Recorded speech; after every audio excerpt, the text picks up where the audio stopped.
buzzing, thoughts are bright. Neurons veering day and night. Science stories deep inside. Welcome to the Mind Spotlight.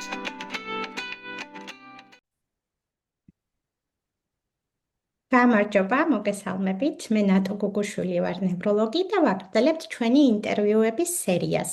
რადგან მივიღე შენიშვნები, ამიტომ თავშივე გთხოვთ, რომ გამოიწეროთ ჩვენი არხი YouTube-ზე და ასევე პოდკასტის გვერდი Facebook-ზე და გამოგვყვეთ, ეს ძალიან მნიშვნელოვანია ჩემთვის. დღეს ვსაუბრობთ გამოწვევებზე, რომელიც აქვს სტუდენტს, ახალგაზრდა მედიკოსს და განსაკუთრებით ქალ ახალგაზრდა მედიკოსებს საქართველოში და არამხოლოდ საქართველოში.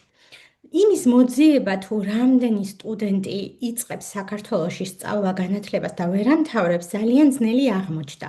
თუმცა მსოფლიო მასშტაბით ეს პროცენტული მაჩვენებელი 3-დან 10%-მდე მერყეობს.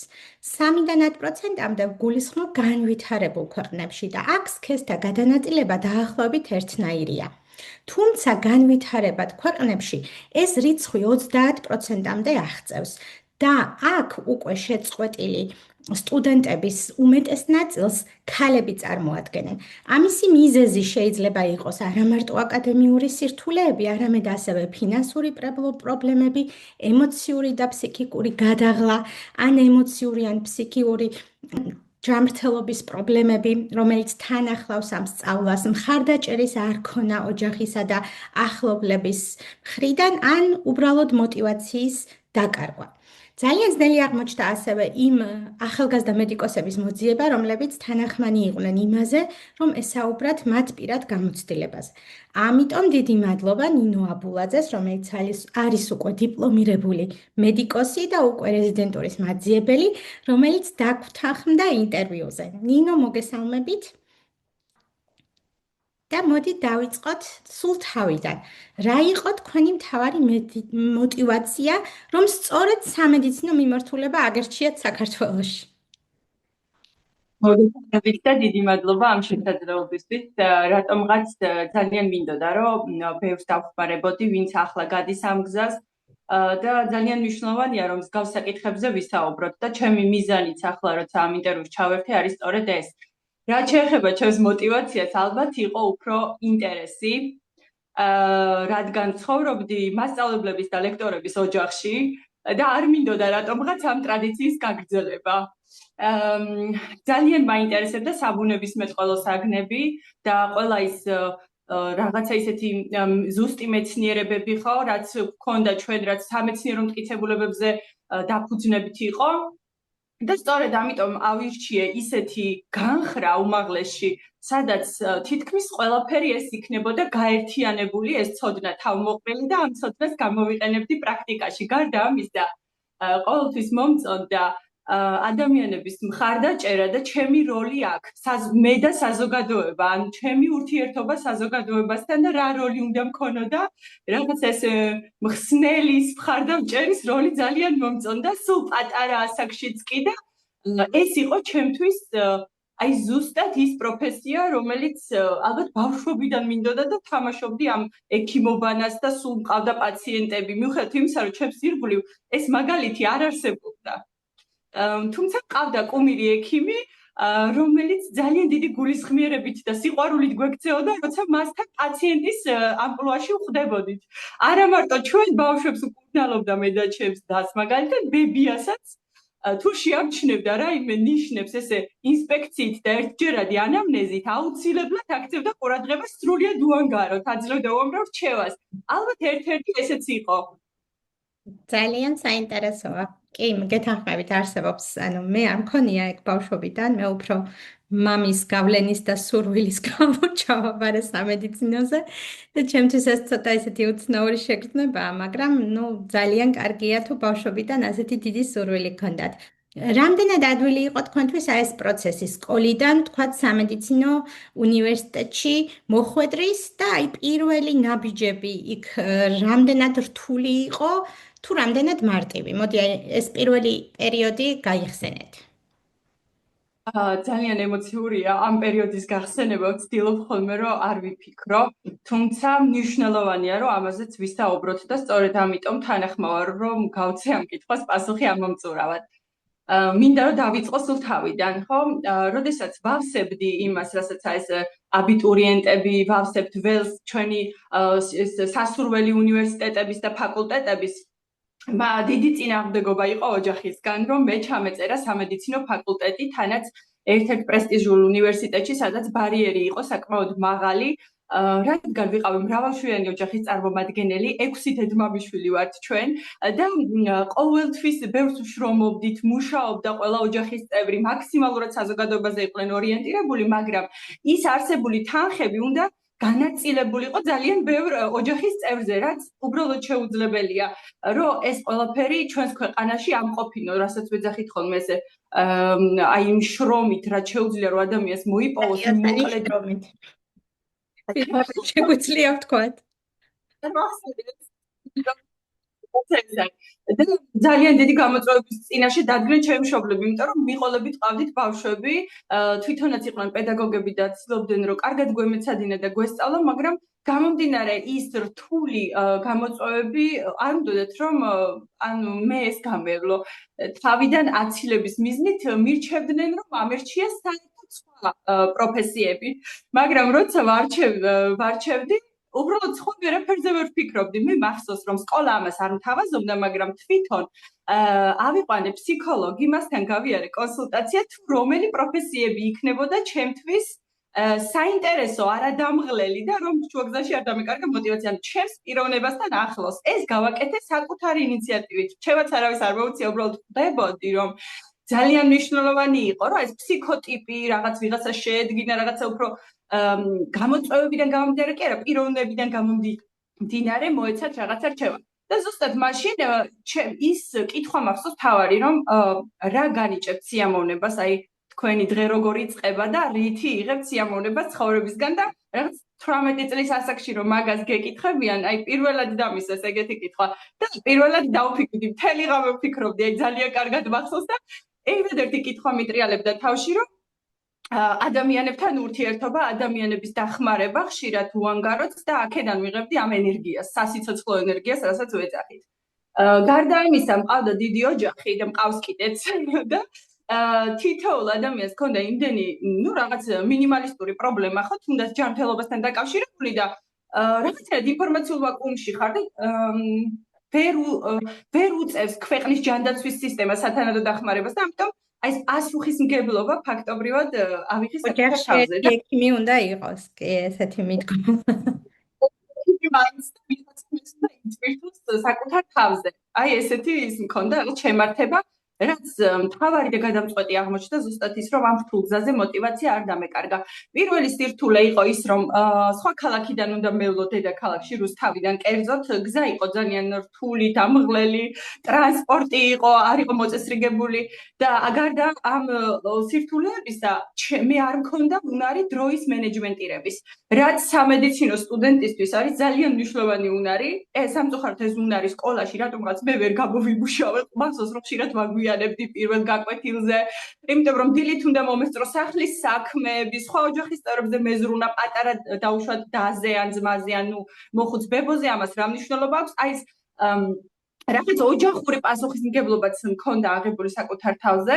თან ვცდილობდი რომ ყოველთვის მომზადებული მივსულიყავი სკოლაში, გაკვეთილები კარგად მემეცადინა და რაღაც ერთ-ერთი პირველი მოსწავლე ვიყავი ხოლმე, ბევრი სკოლა შევიცვალე თან. თუმცა არა ეს ხუთოსნების კლასში რაღაცა თლათმად ვერ მივდიოდი, იმიტომ რომ სისტემატიური ხასიათი ვერ ქონდა ოჯახური სიტუაციიდან გამომდინარე ამ ჩემს მეცადინეობის პროცესს. თუმცა მე გამოტოვებულ მასალას აუცილებლად ჩავუჯდებოდი და ვმეცადინეობდი. ზუსტად იგივე მოხდა სამედიცინო უნივერსიტეტში ჩემს შემთხვევაში. იყო ხშირად რომ ვერ მივდიოდი ფიზიკურად, რომ ტრანსპორტი არ იყო, იმდენი ადამიანი ელოდებოდა ამ ტრანსპორტს. მერიდებოდა რომ წინ რომ უნდა შეხტერო არ დააგვიანო ლექციაზე, მე მერიდებოდა დაგვიანებით შესვლა ლექციაზე. აი ეს კომპლექსები მქონდა იმ ასაკში, რაც დღეს რა თქმა უნდა აღარ მაქვს და მაშინ ნატრობდი რომ ყოფილიყო დისტანციური სწავლების მეთოდი, ან უბრალოდ ვიღაცას ჩავერთო თუნდაც მესენჯერით, ჩათი ლექციიდან, რომ მე ეს მომესმინა და მასალა არ გამეცდინა და ჩემი თავი ვცენდება ხოლმე რომ კართანაც კი ვდგარ ვარ აუდიტორიის კართან რომ იქიდან მომესმინდა ლექცია იმდენად მერიდებოდა დაგვიანებით შესვლა ლექციაზე მაშინ ხა მანქანით ვერ ვივლიდი ნამდვილად დამატებითი რესურსი არ მქონდა რომ მართვის მოწმობა ამიღო და მე მეცადინე და დრო გამომეყო და კიდევ იყო სირთულე ის რომ მე ჩავაბარე მათემატიკით მათემატიკა იყო ჩემი მეოთხე საგანი თუ რაღაც ესე ვიყო მაშინ და რა თქმა უნდა ეს ცუდი არ არის ძალიან კარგია როცა მათემატიკური გარკვეული უნარები გაქვს და ამით ირიცხები საკმაოდ მაღალი ბარიერის მქონე უნივერსიტეტში მაგრამ საბუნებისმეტყველო საგნები იყო ძალიან მნიშვნელოვანი ჩემი აზრით ბიოლოგიაში არაფერი არ ვიცოდი ის ანატომიიდან ისიც არ ვიცოდი რომ სისხლის მიმოქცევის ცივი და დიდი წრე არსებობდა რადგან არჩევით იყო საბუნებისმეტყველო საგნები და სკოლაში ქიმიას და ფიზიკას ირჩევდნენ ხოლმე და ბიოლოგია არ ისწავლე როგორც ასეთი სკოლაში. აი ეს ძალიან ძალიან ცუდი და პირველ კურსზე მომიწია აბსოლუტურად ყველაფრის ნულიდან დაწყება და სხვები რომ მომზადებული იყვნენ ამისთვის თუმცა მე სააზრო და ლოგიკურ კითხვებს ძალიან კარგად ვცემდი პასუხს და მახსოვს რომ ზეპირ გამოცდებში ყოველთვის უმაღლესი შეფასებაც მქონდა როდესაც სააზრო კითხვას გვისვამდნენ და მიჭირდა ყველაზე მეტად ადრე მისვლა აუდიტორიაში, თუმცა 9 საათზე იწყებოდა და დიღუმში ან სადღაც უნდა ყოფილიყავი ფიზიკურად რუსთავიდან. და ეს იყო ძალიან რთული. მან არ ვიცი იცის თუ არა, მეც რუსთავიდან ვარ და მეც 6 წელი ვიდარ. თბილისში, თუმცა მე ამ დროს ძალიან კარგად ვიყენებდი მეცადინეობისთვის, ნახევარი მედიცინა გზაში მაქვს ნასწავლი იქიდან და აქედან. აი გზაში კითხვა მე პირადად მხედველობის პრობლემები გამიმწვავა. ამაზეც ცალკე დამჭირდა მე კიდე გარკვეული, ეს რაღაცა კვლევები და ეს პრობლემის მოგვარება. ხშირად მეწყებოდა თავის ტკივილი და ბოდიში და აუდიტორიაში შევდიოდი გულისრევი შეგრძნებით, რაც სტუდენტისთვის ძალიან ცუდია. თუმცა მე მივეჩვიე და ვხმობ ხოლმე რომ აი ამ ყვითელ მარშრუტკებში უფრო მეტი განათლება მაქვს მიღებული ვიდრე თვითონ უნივერსიტეტში. გარდა აი ამ ლოგისტიკური სირთულისა, ვთქვათ, კიდევ რა სირთულეები გქონდათ პირველ წლებში და ნუ ეს აკადემიური, რადგან ბევრი რამის ასე ვთქვათ, უკან დაბრუნება და ისევ სწავლა მოგიხდათ, რაც სკოლის პერიოდში რეალურად უნდა ყოფილიყო ნასწავლი, ხო? დიახ, ეს მასალა თავძლიე მეხმარებოდა ჩემი ჯგუფელი, მან რაც იცოდა მიზიარებდა ცოდნას, ეს არის ძალიან მნიშვნელოვანი. თუმცა შემდგომ დაიწყო სხვა პრობლემები. სრულწლოვანი ადამიანი იმ დროს აუცილებელი იყო რომ ემუშავა, იმიტომ რომ აი დიდი ოჯახია და თითქმის ყველას რაღაც ნახევარგანაკვეთიანი სამსახური მაინც უნდა ქონოდა, ხო? აი დღევანდელი რეალობაც რო წარმოვიდგინოთ, რაღაცა ის რომ დადგა საჭიროება, შეუძლებელი იყო რომ იმ სწავლის იმ რეჟიმთან მუშაობა შეგეთავსებინა. ვიღაცას ყოველთვის უნდა დაეფინანსებინე საკუთარი ჯიბიდან. მახსოვს ზუსტად მაშინ, როდესაც პირველი კურსი დაავასრულე, ოჯახში კრიზისული პერიოდი დადგა, რადგან მამა სამსახურიდან გაათავისუფლეს, რაღაცა ესე ძალიან უცბად მოხდა ასეთი რამ, რა თქმა უნდა, ალტერნატივა მან ნახა და ყოველთვის ჰქონდა გეგმა ბ და არის ძალიან განათლებული და ესეთი ადამიანი და ბევრი უნარის მქონე, ამიტომ ეს მან შეძლო, მაგრამ ის დრო, როდესაც დაუშვათ ფინანსური რესურსის მოძიება უნდა მომხდარიყო, რომ მე შემეტანა უნივერსიტეტში გარკვეული თანხა, ეს თანხა კი იყო, მაგრამ ნახეთ, აი პრიორიტეტად იმ დროს ცოტა სხვა რაღაცა აღმოჩნდა ოჯახში და მითხრეს შემეწყვიტა სწავლა. და სხვა განხრით წავსულიყავი, მაგალითად ბუღალტერია მესწავლა, რაზეც იზრუნებდა ძალიან მაგარი გუნდი და მე მაგარ კომპანიაში დამასაქმებდნენ. თუმცა, როგორც გითხარით, ყოველთვის მინდოდა რომ ყოფილიყავი ექიმი და ეს ეწინააღმდეგებოდა ჩემს აი მთელ მოცემულობას, რაშიც ვიყავი და რაზეც ვოცნებობდი. უпростоროდ აი მიზნისკენ მივდიოდი. მაგრამ შემდგომ დავთანხმდი ამ გამოწვევას, იმიტომ რომ არ მინდოდა ოჯახში რაღაცა სტრესული მუხტი, ისედაც გარემოებები იყო ასეთი და რაღაცნაირად წავედი აქეთ, მაგრამ რო დავასრულე ბუღალტერიის სწავლა, მივხვდი, რომ უბრალოდ ვერ შევძლებდი, რომ მე ეს მეკეთებინა და რაღაც ქაღალდებში მეკექა, მჭირდებოდა მე ჩემი პაციენტები ადამიანთან ურთიერთობები არ გაგვიბრაზდეთ, მათაც აი მნიშვნელოვანი სამსახური აქვს. ნამდვილად დარწმუნებული ვარ, იმიტომ რომ ყველას აქვს რაღაცა თავისი სფერო, სადაც თავს კარგად გძნობს, ხო? მაგრამ ეს არ იყო თქვენი ინტერესის სფერო და მოგინდათ ისევ სამედიცინოში დაბრუნება, ასე ვთქვათ. დიახ, დაბრუნება მომინდა და როდესაც გადავწყვიტე, რომ დაუბრუნებულიყავი, უნივერსიტეტში მქონდა ოფიციალურად აკადემიური აღებული, ანუ განცხადების საფუძველზე, რექტორის სახელზე დაწერილი განცხადების საფუძველზე და ნახევარი სემესტრი გამოვტოვე.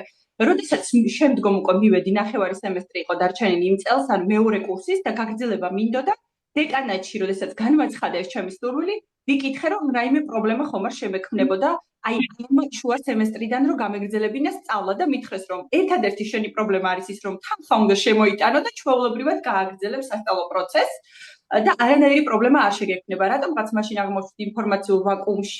არ ვიცოდი, რომ ის პირველი 2 წელი, რასაც ვსწავლობდით ანატომიურ ფიზიოლოგიურ ნორმას მაგალითად, მესამე კურსიდან უკვე იწყებოდა პათოლოგიური საგნები და შენ თუ არ გაქვს ეს ნორმა ნასწავლი, რა თქმა უნდა, ნორმის პათოლოგიას შენ ვერ ისწავლი, ანუ დაავადებას და ასე შემდეგ, ხომ?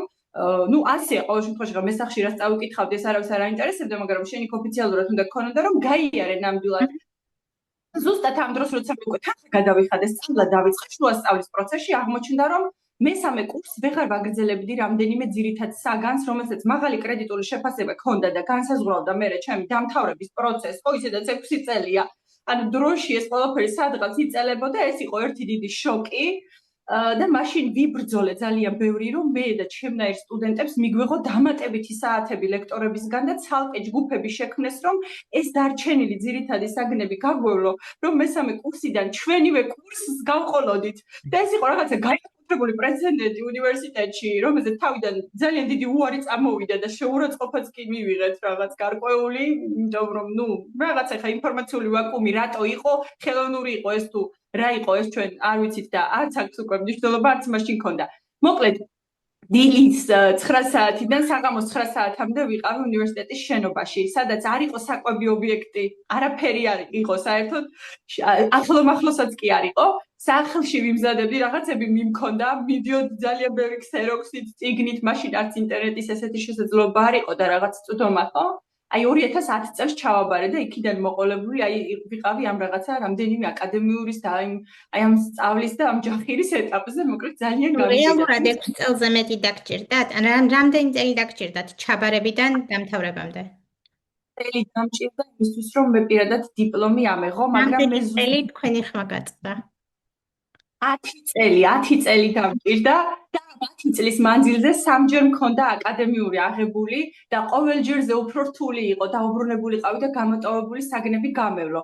და ნახეთ, როდესაც ამას ვაკეთებდი, მივხვდი რომ ზოგიერთ საგანს ძალიან ცოტა დრო ქონდა დათმობილი და მე პაციენტთან ვიქნებოდი პასუხისმგებელი მასთან დამდგარ შედეგზე. არ მყოფნი და ის, რასაც მაძლევდნენ იმ მოკლე დროში და კი, შენს თავზე უნდა იმუშაო, მაგრამ ის ცოდნა, რასაც პრაქტიკოს ექიმთან იღებ, შეუძლებელია, რომ წიგნით ან რაღაც სხვა მეთოდით მიიღო. და ზუსტად ამის მოთხოვნილება რომ მქონდა, საგანს ძალით არ ვაბარებდი, ვესწრებოდი სემინარებს, მეცადინეობდი, ასე ვთქვათ, ვიტოვებდი საგანს და მეორედ და მესამედ გავდიოდი იმ საგანს, რომ იმ აუდიტორიაში ისევ მომხვედრილიყავი იმ კონკრეტულ ლექტორთან. მე ასეთი პრეცედენტი არ ვიცი, არ მგონია, რომ მაშინ ჩემ კურსელებთანაც არ ყოფილა.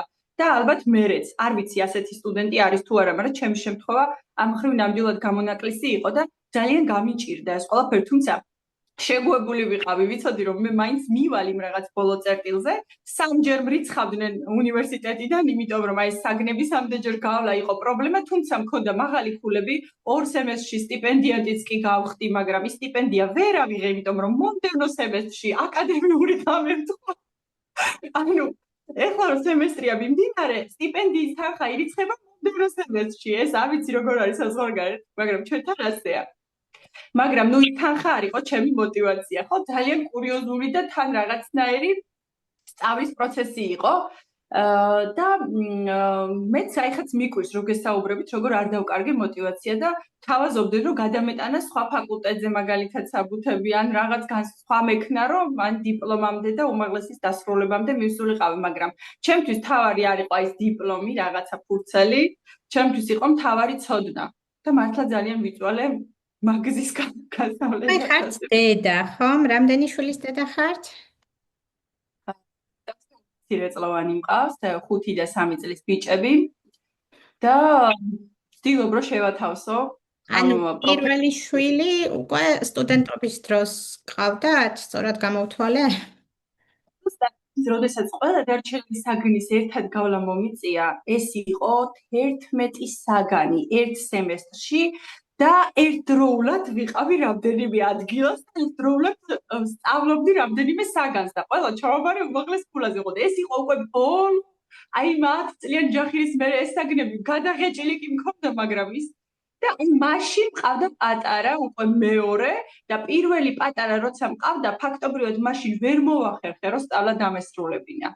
იმიტომ რომ მინდოდა გამეზარდა ბუნებრივ კვებაზე, ძუძუთი კვებაზე და შეუძლებელი იყო რომ ბავშვი დამეტოვებინა, მაშინ არ ვიცოდი ეს ელექტროსაწველი თუ არსებობდა, ეგეც არ ვიცოდი, გამოწველა თუ შემეძლო რძის და შენახვა, არც ეს არ ვიცოდი და აი ამ ინფორმაციულ ვაკუუმში ვარჩიე ის რომ ვიყო დედის როლში, თუმცა ალტერნატიული გზა მაშინაც მოვნახე, ვითარდებოდი, ვსწავლობდი, ვკითხულობდი სამედიცინო ლიტერატურას, მქონდა კოლეგა ექიმებთან კონტაქტები, ვცდილობდი სულ რომ რაღაც მომიჯნავე დარგები პროფესიული განხრით ან კოლეჯში ან სადმე მაინც გამევლო რაღაცა ცოდნა მიმეღო ჩემს ქალაქშივე მაგალითად და თან ეს ბავშვი გამეზარდა რაღაც იქამდე მაინც რომ დამოუკიდებლად ფაქტი მაინც მაინტერესებს ახლა მე როგორც ცოტა ისეთ ფსიქოლოგიურ მხარეს გადავალ. აი ამ პერიოდში, როდესაც თქვათ იგივე იმ თქვენს უნივერსიტეტში ხედავდნენ, რომ ესე აი ამდენი ხანი ასე წვალობთ, ძალიან მონდომებული ხართ, მე ეს ბავშვის ფაქტორი. ხარდაჭერას გრძნობდით, თქვათ იგივე ქალი ლექტორების მხრიდან, ან თანაკურსელების მდედრობითი სქესის წარმომადგენლების მხრიდან უფრო ემპათია იგრძნობოდა თუ უფრო პირიქით, რომ აი იცი რა, ჯობდა რომ ჯერ შვილი გაგეჩინა, ან ჯერ ცოტა მოგეცადა ეს დაგესრულებინა და მერე მიგიღო ეს გადაწყვეტილება. ესეთი აზრი იყო, შეგიმჩნევიათ? დიახ, მე ყველა სამედიცინო სტუდენტს ვურჩევდი, რომ ჯერ დაასრულოს სწავლა და შემდგომ გააჩინოს შვილი. ხა დაოჯახებაზე არ მაქვს საუბარი, ეს არ მგონია რამე ხელისშემშლელი ფაქტორი იყოს.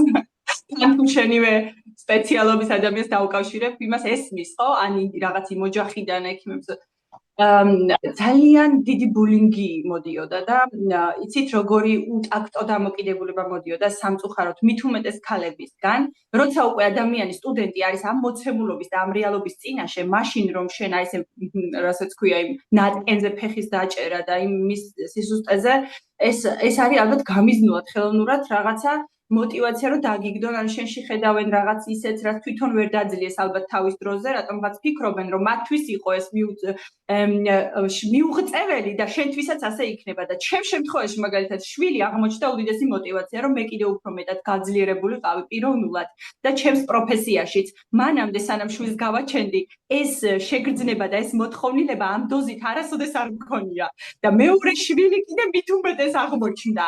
ყველა ადამიანი რაღაც თავისებურად უდგება, ხო, ამ საკითხზე. ჩემთან იყო ეს შემთხვევა და მე ვერ ვუხსნიდი მათ, რომ იცით ესე არ არის. კი შეიძლება გარკვეულწილად ეს ჩემთვის არის რაღაც ძილის ხარჯი და ასე შემდეგ ზედმეტი დატვირთვა, მაგრამ მე მეცადინეობას ვუთმობ დროს, ვუთმობ რესურსს და მე მზად ვარ იმისთვის, რომ ეს გავაკეთო, მაგრამ როდესაც ლექტორისგან, იცით, მე არ მანიპულირებდი თუ როგორ თქვა, არ ვიცი, არ ვიყავი სტუდენტი, ვინც ამბობს, რომ იცით, აი პატარა ბავშვი მყავს და ვერ მოვა. ამას, ხო, მესმის კი. იმიტომ რომ ვიცოდი რა მოხდებოდა ამას და თან არ მინდოდა მე თვითონაც არ ვაღიარებდი რომ დაუშვათ ჩემი შვილის არსებობა იყო რაღაცა ხელოვნური ბარიერი თუ რა ბუნებრივი ბარიერი ამ შემთხვევაში. ანუ არ ვაღიარებდი ამ ფაქტორს საკუთარ თავზე და არც ის მინდოდა რომ სხვასთან ამით რაღაც ყველას რაღაც პრობლემა ქონდა ხო ცხოვრებაში და ის რომ აი პატარა მყავს რაღაც ესეთია. ოჯახის წევრების ხარდაჭერის გარეშე დასრულება ძალიან რთული იქნებოდა, თუმცა ძალიან გამიჭირდა არასამედიცინო სფეროში მოღვაწე ადამიანებისთვის იმის ახსნა, თუ რა დროს საჭიროებდა სამედიცინოზე სწავლა და ამის დასრულება და ეს ფინალური გამოცდები. ძალიან გამიჭირდა, იყო იქიდანაც ზეწოლა, ხომ რომ აი ხა დღეს რაღაცა საჭმელი გაქვს გაზაკეთებელი, სახლი გაქვს დასალაგებელი, ბავშვი რაღაცა ესეა, ისეა და შენ ამ დროს მეცადინეობთ გავთავებნად არ გძინავს რაღაცა ზომბს გავხარ და აი ამ დროს არის ძალიან მნიშვნელოვანი და ვეტყოდი ყველას აი სამედიცინო სტუდენტების ოჯახის წევრებს ვთხოვდი ასეთ რამეს, რომ ისე თქვენ მოგახმართ ეს ადამიანი, თქვენი ოჯახის წევრი თავის ცოდნას და სადღაც მაგრამ ამაზე მნიშვნელოვანი რომ თქვენ ყავდეთ ექიმი, ოჯახის წევრი, მე მგონი დღევანდელ გამოწვევაში არაფერი არა, იმიტომ რომ ყოველ მეორე ადამიანს 50 წლამდე აქვს სერიოზული ჯანმრთელობის პრობლემა, უკვე რასაც ვუყურებთ, ხო? ეს სტატისტიკა არ ვიცი ხა, მაგრამ ჩემი დაკვირვებით ვამბობ და არის ძალიან მნიშვნელოვანი, თქვენ აგარიდებთ ძალიან ბევრი დროის კარგვას, ყოველთვის მიგიყვანთ პროფესიონალ ექიმთან, ყოველთვის მიიღებთ მაღალი დონის მომსახურებას, მოკლე დროში და თან გეყოლებათ უფასო რჩეველი, ანუ რა კუთხით წახვიდეთ და აი ამ კონტაქტებს აქვს ძალიან დიდი მნიშვნელობა და ძალიან გთხოვთ, რომ ხარი დაუჭირეთ. საკმარისი არასოდეს არ არის ეს მხარდაჭერა სამედიცინო სტუდენტისთვის. აი მეტი და მეტი რესურსი ჩადეთ და დაგიბრუნდებათ ეს ყველაფერი ასე მაგათ ისევ თქვენს ოჯახს და თქვენ. ამას გირჩევდით და გადასარევი მოწოდება.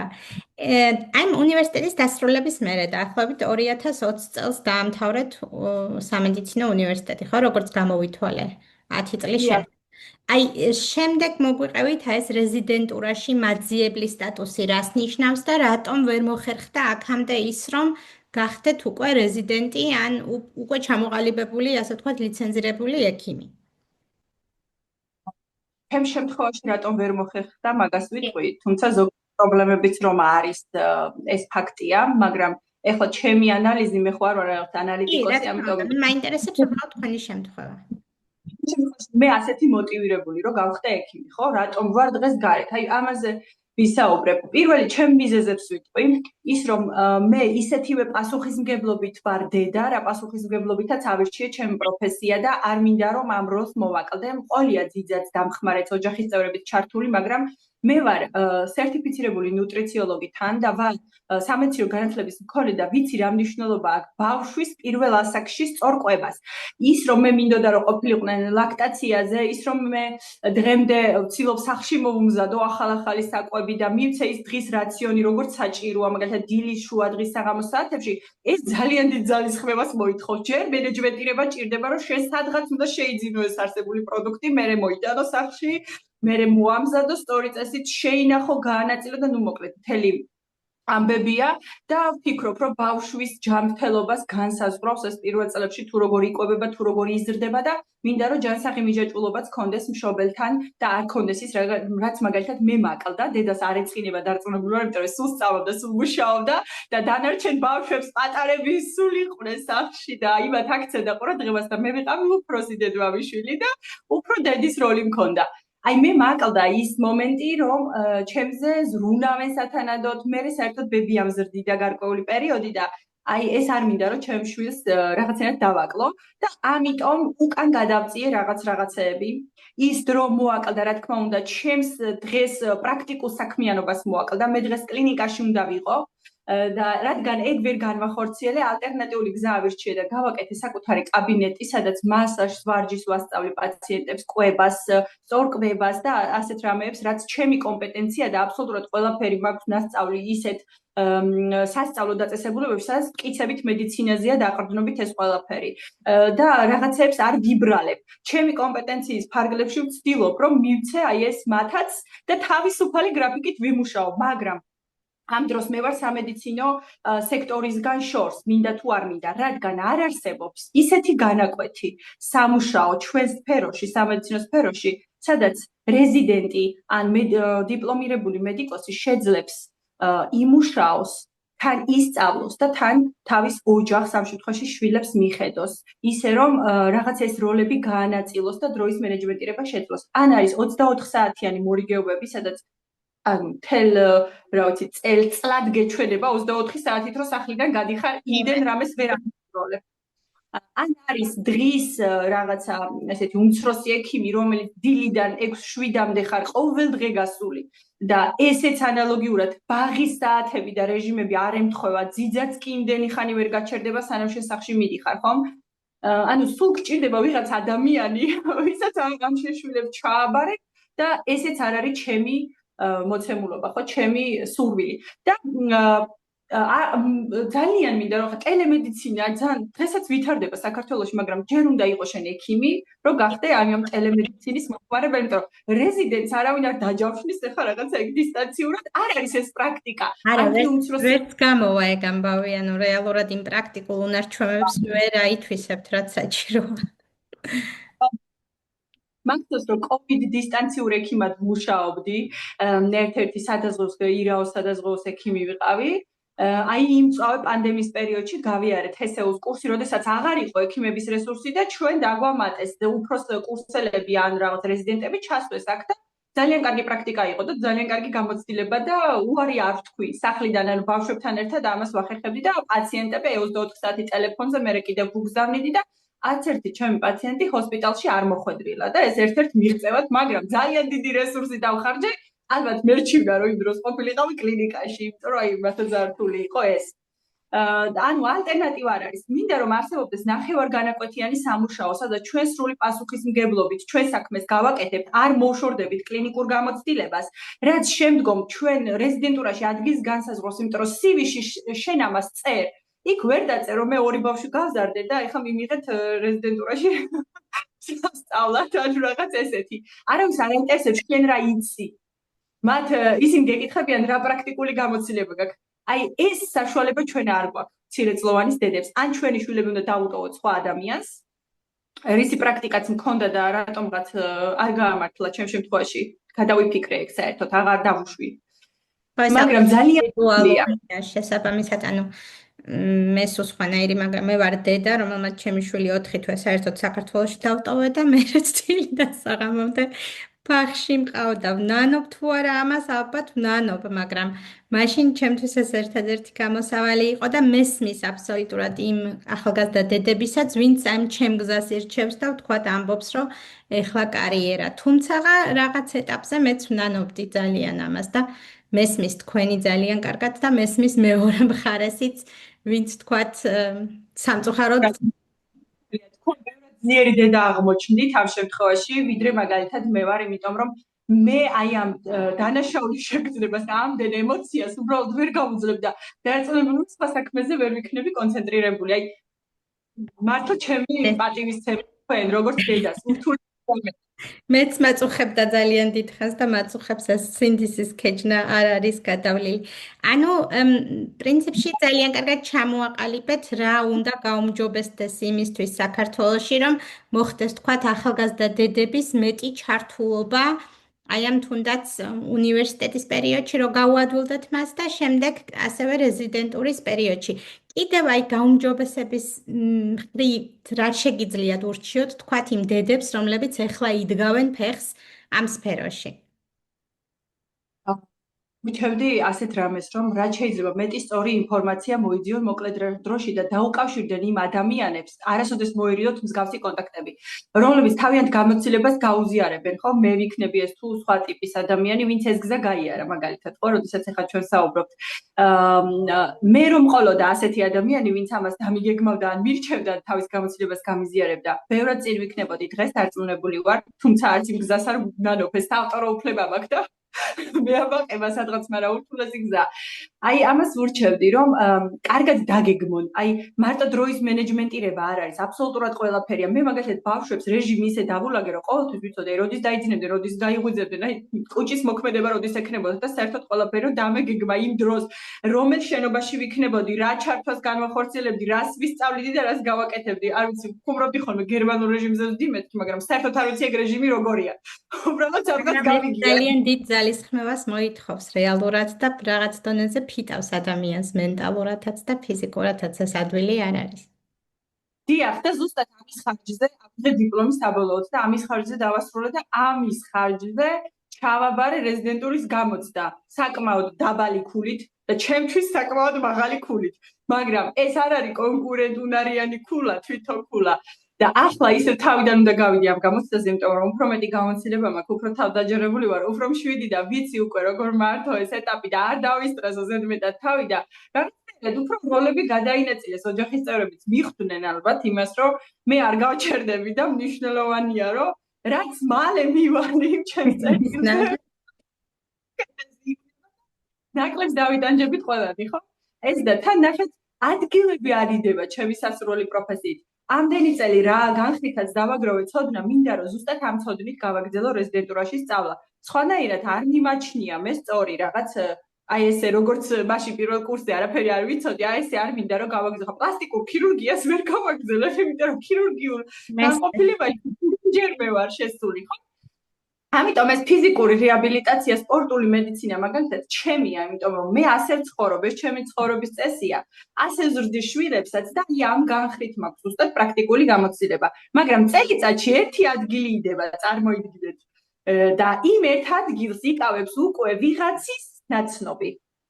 ან ადამიანი, რომელსაც საერთოდ არ აინტერესებს, აი ეს კონკრეტული განხრა, მაგრამ რადგან მოდულები ემთხვევა სწავლის პირველ წელს, მაღალი ქულის მქონე ბოლო წუთს აირჩევს აი ამას და ჩახტება იქ და განაგრძობს ის სწავლას ერთი წელი და მიატოვებს. ანუ ისევ ჰაერში დარჩება ის ფაკულტეტი და ქვეყანას ისევ არ ეყოლება სამედიცინო განათლების მქონე სპორტის ექიმი. ანუ ნახეთ როგორი რამეა? მესმის კი. და ისიც არ იქნება, იმიტომ რომ ის საერთოდ ფაქტორით მიდის ენდოკრინოლოგიის ან რა ვიცი რაღაც განხრით და ძალიან დიდი სურვილი მაქვს რომ შერჩევა აი ამ ჯერ ერთი ის რომ ადგილები შექმნან. როგორ შეიძლება ამდენი სამედიცინო სტუდენტი რატოა მაშინ გამიზნულია უკვე რომ შენ ექიმი კი არ გამოხვალ რა ვიცი ვიღაცა ან ჯანდაცვაში წახვალ ან სამედიცინო წარმომადგენელი რასაც ეძახიან საკმაოდ მაღალანაზღაურებადია თან და წარადგენ რომელიმე კომპანიას ექიმის კაბინეტში მაგრამ ჩემი მიზანი ეს არ იყო და რაღაცა მოტყუება გამოდის იცით ამ სტუდენტების იმიტომ რომ შენ თუ მე 6 წელი მასწავლი და აი გეთანხმებით აბსოლუტურად გეთანხმებით ყველა პუნქტში განშიმის მეხმარებოდა ფინანსურად, მორალურად, ფიზიკურად, ყველა ვიცის რომ მე უნდა გავხდე ექიმი და შენ მე ყველანაირ გზას მიჭრი და ჩემს ქვეყანაში მე ვერ გავხდები ექიმი, მაშინ შენ მაიძულებ რომ ჩემი ორი შვილი მოვიკიდო ზურგზე და წავიდე სხვა ქვეყანაში, რაც ჩემი არჩევანი ვერ იქნება ამ ეტაპზე. იმიტომ რომ მე არ მინდა ბავშვებს მივაყენო ეს რაღაცა სტრესი აი ამ მცირე ასაკში. მე ვარ ასეთი თორე სხვანაირად ფიქრობთ, რა თქმა უნდა, ზოგი დატოვებს ბავშვს, ხო, აი როგორც მაგალითად თქვენ მოახერხეთ მე ეს არ შემიძლია უბრალოდ ვერ შევძლებ რომ იქ საქმეზე კონცენტრირდე აი დიდი მადლობა ძალიან დიდი მადლობა თქვენი გამოცდილების გაზიარებისთვის გისურვებთ მთელი გულით ძალიან ბევრ წარმატებას მე მგონია რომ თქვენ უკვე ძალიან ბევრ ამას მიაღწიეთ და ისე გინდათ ექიმობა რომ აუცილებლად ძალიან მალე იქნებით შემდგარი ექიმი ამაში ეჭვი არ მეპარება და არც იმაში მეპარება ეჭვი რომ არ დანებდებით დიდი მადლობა კიდევ ერთხელ ჩვენს მაყურებელს კიდევ ეტყვი რომ დაგვიტოვონ კომენტარები გაგვიზიარონ მათი გამოცდილება და თუ ვინმე გვიყურებს ვისაც რჩევა ჭირდება როგორც მივხვდი ნინომ გამოაცხადა რომ შეუძლია მისი გამოცდილების გაზიარება და დახმარება რაც ძალიან დასაფასებელია ძალიან დიდი მადლობა ამ შესაძლებლობისთვის და იმედი მაქვს რომ გაგრძელდება მსგავსი პოდკასტი და ასეთი ჩანაწერები, რაც მე სტუდენტთან და რეზიდენტთან გაივლით ასეთ ინტერვიუს და საზოგადოება ამას მოისმენს, ფიქრობ, რომ ფონით შეიცვლება დამოკიდებულებაც და უფრო მეც მივახცევთ და ქვეყანა როგორც ასეთი, ბევრად წინ ვიქნებით, თუნდაც ჯანდაცვის სფეროში და სამედიცინო სფეროში და ის პროტესტი აღარ იქნება, მე რომ აი ეს რა ექიმია. ანუ მექიმა თუ ვერ ისწავლა და იმეცადი და ისევ ეს გაგრძელდება სამწუხაროდ. მართალია. მადლობა კიდევ ერთხელ. კარგად. საქმეში განსაკუთრებით. მადლობა. გამოიწერეთ ჩვენი არხი და გისურვებთ სასიამოვნო შაბათ-კვირას.